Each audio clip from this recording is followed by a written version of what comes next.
Slovenija se pokazala kao izvanredan domaćin strateškog foruma na Bledu, koji je okupio najuglednije nosioce međunarodne politike, ne samo iz regiona, nego i šireg evropskog konteksta.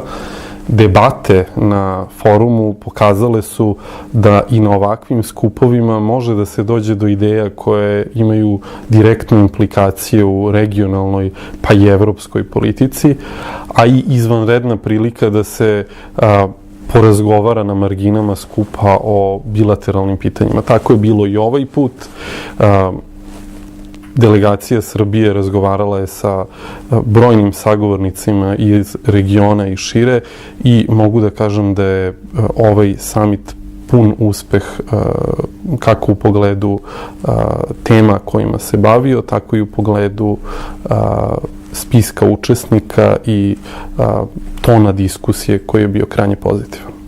Sudelovali ste na panelu da se razgovaralo o prihodnosti, budućnosti Balkana, odnosno koja će biti nova, naredna država članica EU-a.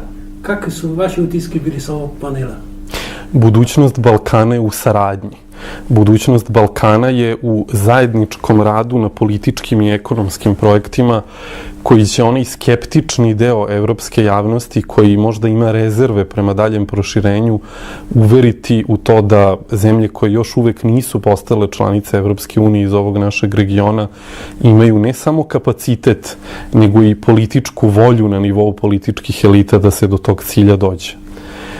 U tom smislu mislim da diskusije koje su vođene treba da predstavljaju ohrabrenje za one koji sede na najodgovornijim funkcijama, da u narednom periodu nastave nesmanjenim tempom da lobiraju za ulazak čitavog regiona u Evropsku uniju.